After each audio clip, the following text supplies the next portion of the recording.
வணக்கம். இன்னைக்கு 20வது பாசுரம். 33 அமரர்க்கு முன் சென்று கப்பம் கவிக்கும் கப்பம் தவிர்க்கும் கலியே துயிலழாய் செப்பமுடையாய் திரளுடையாய் செத்தார்க்கு வெப்பம் கொடுக்கும் விமலா துயிலழாய் செப்பென்ன மென்முளை செவ்வாய் திருமரங்கள் நப்பின்னை நங்காய் திருவே துயிலழாய் உக்கமும் தட்டொழியும் தந்துன் மணாலனை இப்போதே எம்மை நீராட்டேலோர் எம்பாவாய் அப்படின்னு அப்படின்னு வர்ற பாசுரம். இதுல என்ன சொல்ற ஆண்டாள்ங்கிறத இப்ப நம்ம பார்க்கலாம். ஆண்டாள் இதுக்கு முதல் பாசுரத்துல என்ன பண்ணினா பிராட்டியோட இது புருஷகாரத்துவம்க்கும் பெருமாளோட ரக்ஷகத்துவத்துக்கும் இருக்கிற போட்டி ஏற்பட்டு ஒருத்தர தடுத்துட்டு இருந்தாங்கிறதெல்லாம் பார்த்தோம். அடுத்து இதுல அதுல ஆண்டாள் ரெண்டு பேரையும் பிராட்டியும் பெருமாளையும் போற்றி மங்களாசாசனம் பண்றதா இந்த பாசுரம் வருது. இவாளுக்கு போட்டின்னு சொல்றதெல்லாம் என்னன்னா நமக்கு விளக்கறதுக்காக தான். அவ ரெண்டு பேரும் ஒரே இதுலதான் இருக்கா. பிராட்டியோட புருஷகாரத்துவம் இல்லாம பெருமாளை நம்ம அடைய முடியாது, அது எல்லாருக்கும் தெரியும். அதுதான் இப்போ சொல்ல போறா. இப்போ என்ன இது பண்றேன்னா 33 என்னன்னா 33 நம்பர் வருது இல்லையா, மொத்த தேவாதி தேவர்கள்ங்கிறதுல 33ன்னு சொல்லுவா. அதுல என்னென்ன இதுன்னு பார்த்தா ஏகாதச ருத்ரர்கள், ஏகாதசனா 11 ருத்ரர்கள், துவாதச ஆதித்யர்கள் 12 சூரியன்பா. ஒவ்வொரு மாசத்துக்கும் ஒவ்வொரு சூரியன்கிற கணக்குல இது 12 சூரியர்கள். அப்புறம் இது 8 வசுக்கள், 2 அஸ்வினி தேவர்கள். ஸோ கணக்கு 33 வந்துடுது இல்லையா. இந்த 33 தேவர்கள் அவளோட வம்சத்துக்கோ இல்லை யாருக்காவது ஒரு துன்பம் ஏற்பட்டதுன்னா பெருமாள் என்ன பண்ணுவாரான்னா மற்றவாளுக்கு முன்னாடி குடுகுடுன்னு ஓடி போய் எல்லாரையும் காப்பாத்திடுவாராம்.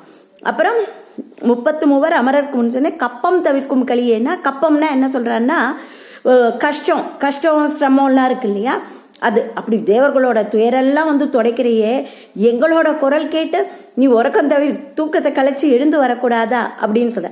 எங்களுக்கு தேவர்களை போல ராஜ்யமோ ஐஸ்வர்யமோ எதுவுமே வேண்டாம். எங்களுக்கு என்னன்னா உன் கடாட்சம், அதான் உன்னோட பார்வையை மட்டும்தான் நாங்க எதிர்பார்த்துட்டு இருக்கோம் அப்படிங்கிறான். செப்பமுடையாய் இனிமை எளிமை அது மாதிரி இருக்கிற குணம்லாம் இருக்கிறவனே, பரிபூர்ணமா இருக்கிறவர் அப்படிங்கிறார். திரளுடையாயினா சாமர்த்தியம், எல்லா இடத்துலயும் அவரோட சாமர்த்தியம் பெருமாள்னா சாமர்த்தியம், நம்மளாம் யாரும் அது கிட்டேயே போக முடியாது, அது மாதிரி இருக்கு. அதுக்குதான் என்ன சொல்றான்னா அவனோட எதிரிகளால் அவரை புரிஞ்சுக்கவே முடியாதாம், அப்படிப்பட்ட சாமர்த்தியத்தோட இருக்கு.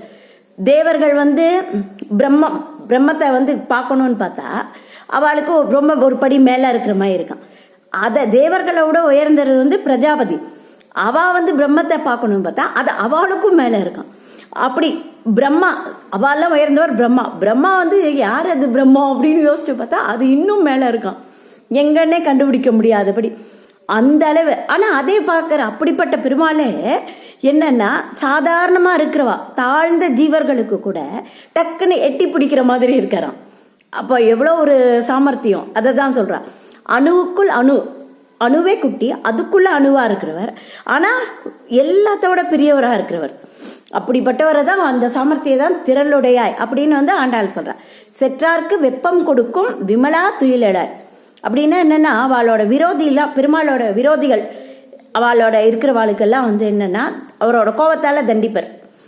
அதே அவளோட பக்தர்களா இருக்கிறவாள அவரோட கருணையால அப்படியே குளிர்விக்கிறாராம். அப்படின்னு பார்த்தா இப்படி சில ஜீவர்கள்லாம் தண்டிக்கிறதெல்லாம் பார்த்தா குறையாகாதான்னா ஆகாது. ஏன்னா அவர் விமலன், மலம்னா தோஷம் குற்றம்பா, விமலன்னா குற்றமே இல்லாதவர் அவர். அதனால அவருக்கு எதுல இருந்தாலும் அவரை எந்த இதுவும் பாதிக்காது அப்படின்னு சொல்ற.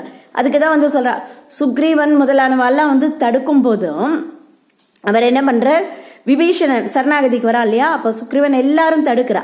அதுக்கு ராமர் சொல்றாரு, அந்த ராவணனே என்கிட்ட சரணடைய வந்தாலும் நான் அபயம் தருவேன் அப்படின்னு சொல்லும் போது அவரோட கல்யாண குணம் எல்லாம் எவ்வளோ அவரோட சிறப்பான குணம் எல்லாம் தெரியறது. அதுதான் அதனால அவர் என்னன்னா நம்ம தான் ஐயோ ஒரு பெருமாள் பெரியவர்னு நம்ம தாழ்த்திண்டு அவர்கிட்ட போறதே இது பண்றோமே தவிர அவர் யாரையும் விளக்குறதே கிடையாது. அடுத்து பிராட்டிய சொல்றா. இந்த முதல் 4 வரி இது சொல்லிட்டா இல்லையா. பிராட்டிக்கு என்ன சொல்றா, செப்பென்ன மென்முளை அப்படின்னு சொல்றா. அழகான இது மார்பக படைத்தவள் அப்படின்னு பாராட்டி இது பண்றா. அப்புறம் செவ்வாய் திருமருங்குள், நல்லா உதடு சிவந்த இது. அப்புறம் இடை சிறுத்து இருக்கிறவ அப்படின்னு பாராட்டி சொல்றா. அப்புறம் திருவே துயிலழாய், திருவேன்னு வந்து இங்க நப்பிண்ணையை வந்து மகாலட்சுமியாட்டம் சொல்லி திருப்பள்ளி எழுச்சி அவளை எழுப்புறா. உக்கமும் தட்டொலியும் தந்துன் மணாலனே. அதாவது அவ என்ன சொல்றா, உக்கமும் தட்டொலியும்னா வந்து இது விசிறியும் கண்ணாடியும் கொடு அப்படின்னு சொல்றா. அதுவும் வந்து எப்படி சொல்றான்னா, இதே வந்து சாதாரண மனுஷ லைஃப்ல இருந்தா ஒய்ஃப் கிட்ட போய் ஹஸ்பண்டை கொடுன்னு கேட்டா பெரிய தப்பாயிடும். ஆனா இது வந்து எப்படின்னா, பெருமாள் மட்டும்தான் புருஷன், மற்ற எல்லா ஜீவாத்மாவும் வந்து பார்த்தா ஸ்திரீகள் தான், பெண்கள் தான். அதனால வந்து நீ வந்து பிராட்டி பெருமாள்கிட்டயே இருக்க, எங்களை வந்து அவர்கிட்ட சேர்த்துடு அப்படின்னு கேட்குற மாதிரி இது. அதனால வந்து இது வந்து தெய்வீக சம்பந்தம். அவரை வந்து கொஞ்சம் கொஞ்சமா எடுத்து எடுத்து கொடுத்தா கூட பிரம்மம் அவர் குறையாத இது. அது மாதிரி கணக்கில் வந்து சொல்ற தசரதன் வந்து எப்படி விஸ்வாமித்திரர் வந்து கேட்கும்போது தந்தேன் ராமனே அப்படின்னு கொடுத்துடுறாராம். அது போல நீ என்ன பண்ண, உன் மணாலனை தூக்கி எங்ககிட்ட கொடுத்துரு அப்படின்னு கேட்குறா. அதான் பகவானும் பிராட்டிக்குள்ள உரிமையை அது காமிக்கிறது. பகவானை வந்து அவ தாயார் நினைச்சான்னா ஒரு பொருளை தூக்கி கொடுக்குற மாதிரி வந்து தூக்கி கொடுத்துடுவாளாம். அது மாதிரி இது இருக்கு. உக்கம்னா விசிறி, தட்டொலினா கண்ணாடி. அதனால வந்து அப்படி கேட்டு அது மாதிரி இதை கொடு அப்படிங்க. இதுல என்ன அர்த்தம்னா வந்து என்னன்னா, பொதுவாக கேட்கறது பிரம்மத்தை பிராட்டியை பெற்று நேரடியாக நம்ம போக முடியாது இல்லையா, பிராட்டி மூலமாக தானே போக முடியும். அதனால பிரம்மத்தை அடைவதை மோட்சம் பெருமாள் அடையணுங்கிறத வந்து இப்படி சொல்றதா வந்து இந்த அர்த்தத்தில் சொல்லிட்டு இருக்கா. அடுத்து என்ன இது யாரை போய் எழுப்ப போறாங்கிறத நம்ம நாளைய பாசத்துல பார்க்கலாம்.